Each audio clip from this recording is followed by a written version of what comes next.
dan buang obat secara tepat. Orang dengan penyakit kronis, apakah masih bisa berpuasa? Jika tidak stabil, harus konsultasi dengan dokter. Ini tips spesial untuk sobat asam lambung ya yang ada di sini.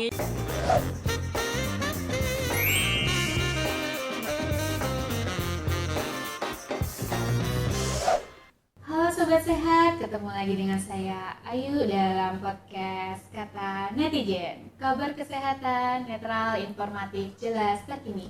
Sebuah ruang di mana kita bisa berbincang, mengobrol, sharing informasi dan wawasan tentunya tentang kesehatan. Nah, pagi ini spesial karena kita ada di bulan puasa.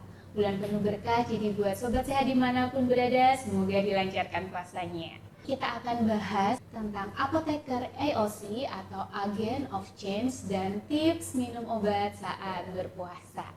Dengan narasumber kita, Ibu Dina Anita Sari, Kepala Seksi Farmasi Alat Kesehatan dan Makanan Minuman, serta Ibu Sani Nurbaiti, apoteker ahli muda Dinas Kesehatan Kota Yogyakarta. Selamat pagi Bu Dina, Ibu Sani. Selamat pagi Mbak Ayu. Sehat ya? Alhamdulillah. Sebenarnya apa sih AOC itu atau Apoteker Agent of Change? Mungkin bisa dijelaskan? Oke, terima kasih Mbak Ayu. Jadi mungkin saya sedikit cerita riwayatnya ya. Sebagai upaya percepatan penggunaan obat nasional pada tanggal 13 November 2015, Menteri Kesehatan Republik Indonesia mencanangkan program Gerakan Masyarakat Cerdas Menggunakan Obat atau disingkat Gemacermat. Gerakan ini diinisiasi oleh Kementerian Kesehatan dalam upaya untuk mengedukasi masyarakat dalam penggunaan obat secara rasional. Dalam pencanangan tersebut diikuti juga dengan sosialisasi kepada seluruh provinsi di Indonesia dan diikuti juga dengan penunjukan apoteker AOC atau apoteker Agent of Change yang nantinya sebagai edukator ke masyarakat untuk membimbing masyarakat dalam penggunaan obat secara rasional. Jadi sebenarnya sudah cukup lama Mbak Ayu, sejak 2015 apoteker AOC ini mulai dilantik. Oke, jadi apoteker AOC ini sudah dilatih dan dibekali untuk menggaungkan program Gemacermat itu tadi ya. Gerakan masyarakat cerdas minum obat. Cerdas menggunakan obat. Cerdas menggunakan obat. Bu Sani, mungkin salah satu program Gemacermat itu tadi kan untuk menggaungkan ke masyarakat pentingnya penggunaan obat secara tepat dan benar. Nah, apa sih yang membedakan di bulan puasa atau bulan Ramadan dengan hari-hari biasa? Baik Mbak Ayu, jadi kalau bulan Ramadan tentu saja ada beberapa perubahan yang kita alami ya. Misalnya perubahan pola tidur, kemudian pola makan. Jadi menimbulkan pertanyaan ini bagaimana caranya agar kita tetap fit, kita tetap fresh saat berpuasa. Dan juga nanti akan sering muncul pertanyaan nih, bagaimana jika kita mendapatkan obat saat puasa, terus seperti apa kita harus mengkonsumsinya, seperti itu Mbak Ayu. Mendapatkan obat saat berpuasa ya. Iya. Berarti ada hal-hal yang harus kita perhatikan dong saat kita menerima obat. Ketika kita sakit misalnya, kemudian kita menerima obat, kami apoteker AOC biasanya menggaungkan jargon kami yaitu 5O. Apa itu 5O Mbak Ayu? Jadi 5O, O yang pertama adalah obat itu apa namanya? Dan juga obat itu apakah memiliki kandungan khusus atau kandungan tertentu? O yang kedua, obat itu apa khasiatnya? Kemudian O yang ketiga, obat itu berapa dosisnya? Lanjut lagi O yang keempat, obat itu cara pakainya seperti apa atau bagaimana? Kemudian yang kelima, obat itu apakah ada efek sampingnya? Nah, untuk cara pemakaian obat ini yang akan menentukan obat tersebut apakah bisa membatalkan puasa atau tidak. Tentu saja kalau obat itu cara pakainya dengan cara diminum, maka mau nggak mau kita membatalkan puasa ya. Namun ada beberapa obat yang cara pakainya misalnya dengan dioleskan, contohnya salep, kemudian caranya dihirup, misalnya tetes hidung atau inhaler yang untuk obat pasien-pasien asma. Nah itu secara umum para ahli menyampaikan bahwa itu tidak membatalkan puasa. Contohnya lagi obat tetes telinga dan tetes mata juga tidak membatalkan puasa. Seperti itu Mbak Ayu.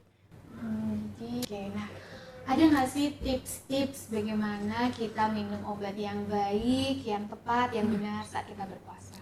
Baik, tentu saja misalnya kita sakit kemudian mau meminum obat saat puasa, pertama-tama yang harus kita lakukan adalah konsultasi dulu Mbak Ayu kepada dokter yang memeriksa kita.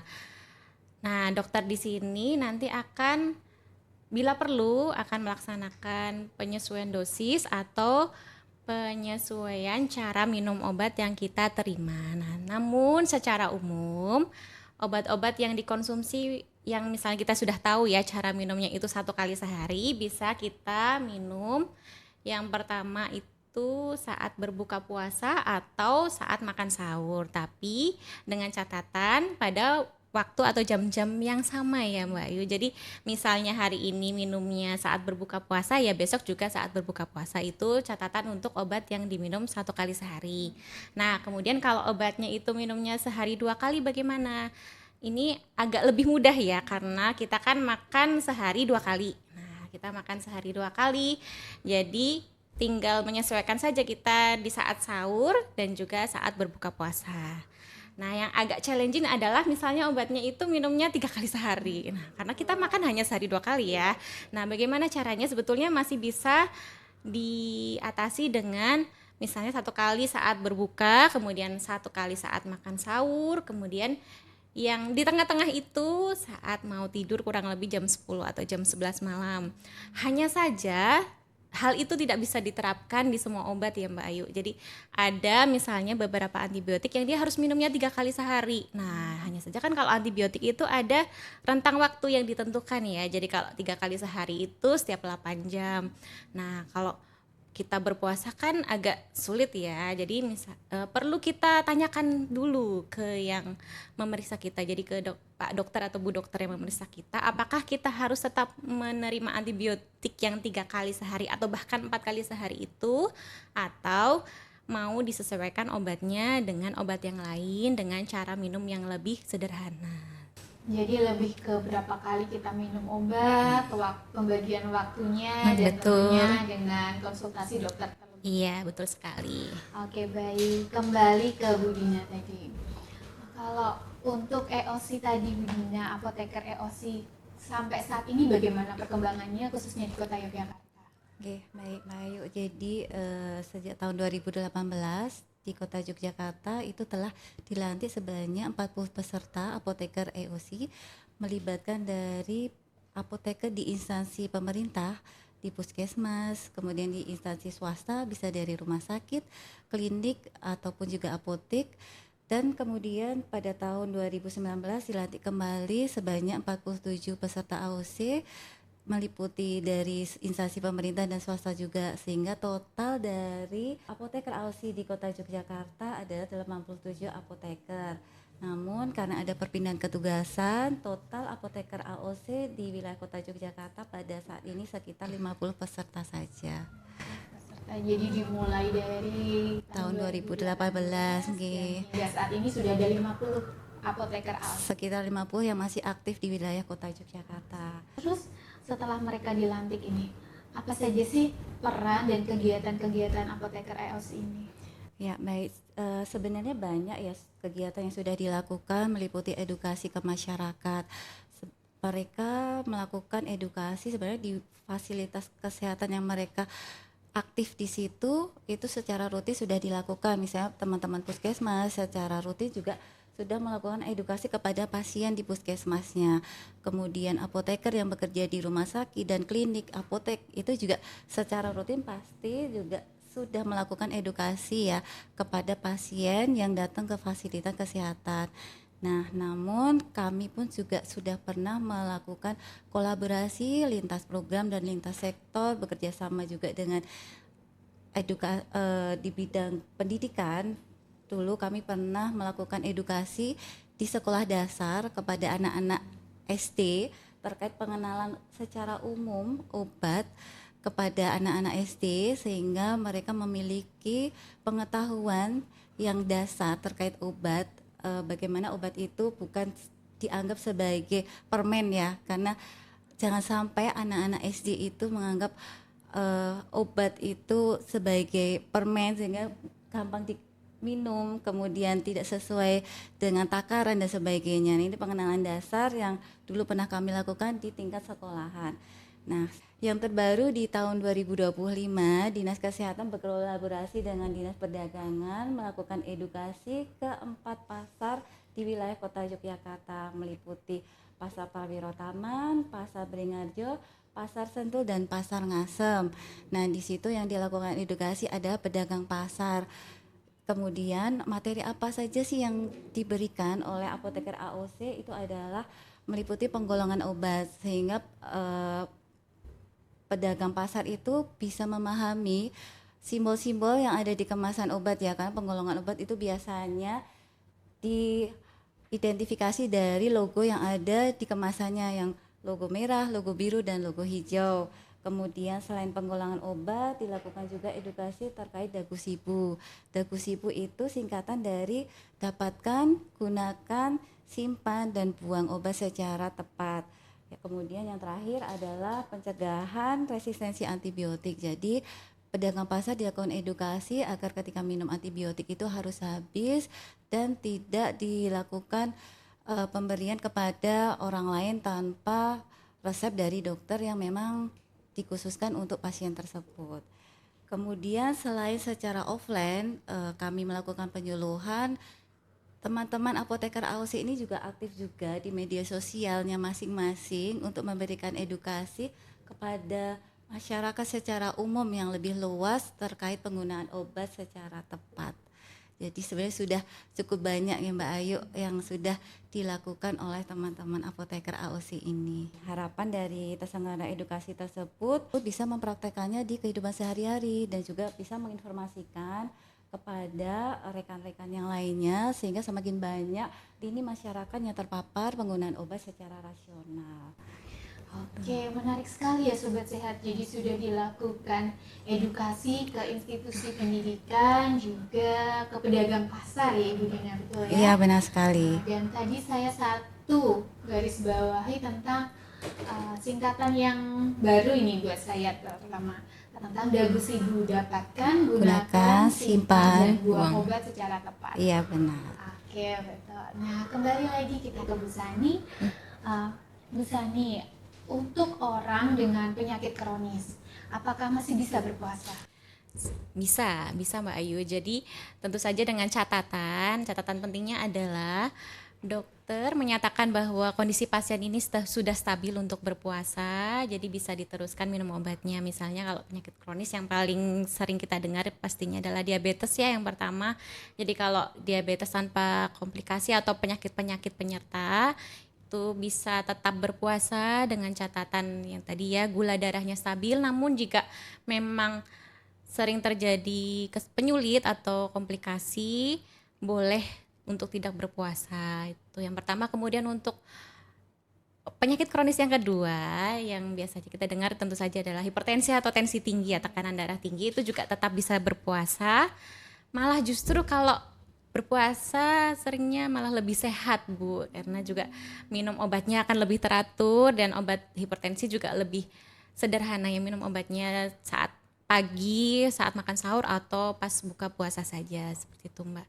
Hanya saja catatannya adalah untuk penyakit-penyakit kronis tadi kembali ke awal ya, kondisinya stabil. Jika tidak stabil harus konsultasi dengan dokter, dan juga Islam memberikan keringanan Mbak Ayu kepada orang-orang yang memang sakit dan tidak berpuasa untuk diperbolehkan untuk tidak berpuasa kalau kondisinya tidak memungkinkan. Berarti catatan pentingnya, yang penting kondisinya stabil, juga sudah dapat persetujuan dari dokter. Iya betul sekali. Karena intinya sebenarnya Islam tidak memberatkan seseorang Iya untuk betul. berpuasa. Iya. Sekali. Nah, untuk beliau-beliau ini yang dengan penyakit kronis dan ingin berpuasa, ada nggak sih hal-hal yang harus diperhatikan? Baik, hal-hal yang perlu diperhatikan, kembali lagi ke saran yang pertama tadi ya. Tentu saja yang pertama adalah konsultasi dulu ke dokternya, apakah kondisinya cukup stabil untuk berpuasa. Yang kedua adalah jangan mengubah dosis sendiri Mbak Ayu. Jadi berbahayanya karena kalau kita merubah dosis sendiri dan itu ternyata tidak sesuai dengan aturan yang ditentukan, nanti malah akan menyebabkan misalnya efek samping, atau misalnya kalau antibiotik tidak diminum sesuai aturan nanti malah akan menyebabkan kebal kumannya. Itu yang kedua. Kemudian yang ketiga, tentu saja sarannya adalah kita harus tetap menjaga pola makan yang baik saat Ramadan nih ya.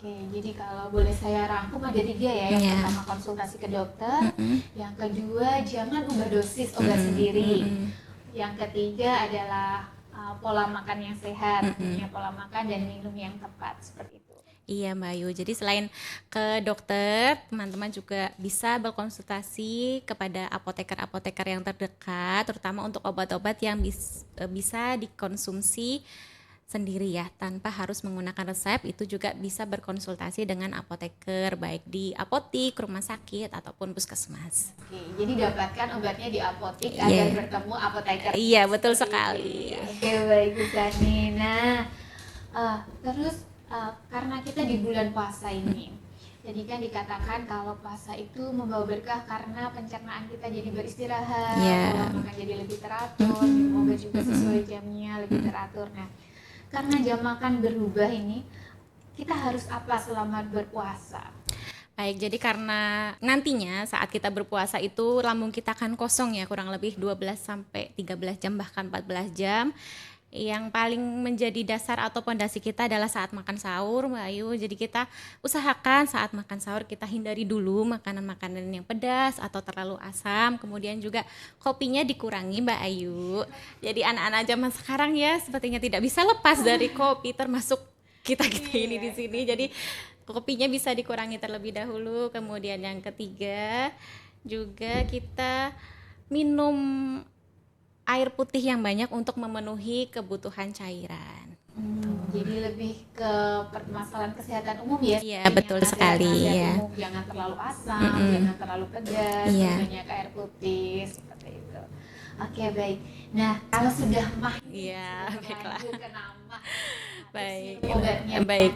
Ini tips spesial untuk sobat asam lambung ya yang ada di sini. Jadi kalau ternyata kok sudah terlanjur kita kena mah, terus minum obatnya bagaimana? Karena kalau obat lambung kan ada yang sebelum makan, ada yang sesudah makan. Nah, sedikit tips, jadi kalau obat lambung itu kan ada yang minumnya sebelum makan ya Mbak Ayu. Jadi kalau sebelum santap sahur, kita bangun tidur bisa minum obat terlebih dahulu, misalnya kayak antasida yang kita kunyah dulu, kemudian 30 menit atau mungkin sampai 1 jam kemudian baru kita bersantap sahur. Itu yang pertama. Kemudian yang kedua nanti pas maghrib nih. Nah, pas maghrib kemudian berbuka puasa biasanya kan kita ini ya kayak lapar mata lapar mata melihat hidangan-hidangannya, ada santap apa saja nanti sampai begah. Nah, itu tipsnya bagaimana Mbak Ayu untuk yang sobat asam lambung ini. Jadi azan maghrib kita minum air putih dulu, minum air putih kalau bisa hangat. Nah, kemudian kita minum obatnya. Jadi minum obat saat perut kosong pas azan maghrib, kemudian kita mungkin ya sholat maghrib dulu tidak apa-apa, ditunggu 30 menit atau 40 menit baru kita menyantap hidangan berbuka puasa yang lain. Makan berat tapi juga porsinya diusahakan tidak terlalu besar ya, jadi porsi sedikit dulu, nanti bisa dilanjut lagi mungkin saat setelah tarawih kalau berkenan bisa disantap lagi hidangannya. Itu nanti membantu agar perut kita tidak menjadi begah saat berbuka puasa, juga selama kita puasa lambungnya kosong nanti bisa tetap terjaga. Jadi intinya kita disuruh lebih sabar ya. Iya, betul sekali. Intinya bangun tidur ngantuk-ngantuk mau makan sahur, minum obat dulu. Iya. Terus rehat dulu baru makan sahur. Kemudian buka pengen santap apa aja. Betul minum sekali. Air putih hangat dulu, minum obat, sholat dulu, baru makan besar. Seperti itu, menarik sekali manfaatnya ya. Oke, baik. Sebelum kita akhiri podcast kita hari ini, mungkin ada sedikit closing statement Bu Dina untuk sobat sehat di luar sana. Baik, terima kasih Mbak Ayu. Closing statement sedikit, yaitu puasa bukan penghalang untuk tetap sehat. Jangan ragu berkonsultasi kepada dokter atau apoteker jika akan mengkonsumsi obat. Gunakan obat secara tepat dan bertanggung jawab sehingga ibadah tetap lancar dan kesehatan tetap terjaga. Oke, Terima sepertinya kasih. kita memang harus akhiri podcast kita hari ini, episode ini. Terima kasih kepada Ibu Dina, Ibu Sani untuk ilmunya yang insya Allah bermanfaat untuk kita semua. Untuk saya sendiri sangat bermanfaat, kita jadi lebih paham tentang obat-obatan, mengkonsumsi obat di bulan puasa seperti itu. Dan tentunya untuk sobat sehat di luar sana. Semoga tetap sehat, lancar berpuasanya, dilimpahkan berkah di bulan yang penuh berkah ini. Jangan lupa untuk like, comment, and subscribe this video. Dan kita ketemu di episode selanjutnya. See you on the next video. Bye. Bye.